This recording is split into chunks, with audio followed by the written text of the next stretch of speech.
It's Friday. That means that it's time for another swing life hack.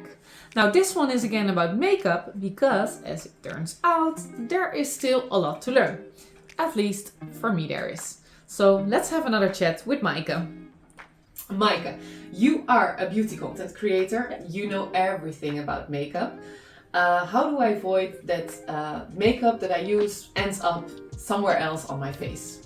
Alright, so second tip, we've already shared one tip. Second tip is to use products that last longer. So a face powder is going to help your makeup tremendously, but we also have something called waterproof, everything. There isn't a single makeup product that doesn't come in a waterproof version. Most importantly, to avoid panda eyes, waterproof mascara. That's the most important one. You can use it by itself, but my personal preference is to use a regular mascara first, just on the top lashes, and then I use my waterproof mascara to sort of coat it, like put an extra coat over it to make it waterproof, and then I also use it on my bottom lashes to help it not transfer to my under eye area. And why wouldn't you just do everything with the waterproof mascara?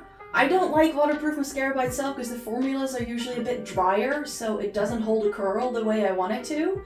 So I always use a volumizing mascara first to add length and volume and make my lashes look pretty, and then I use the waterproof mascara to make sure it doesn't budge, because most volumizing mascaras are quite smudgy, and then I use the waterproof one on top to make sure it doesn't go anywhere. This is a very good tip. I'm definitely gonna use this. Thank you. I hope it helps.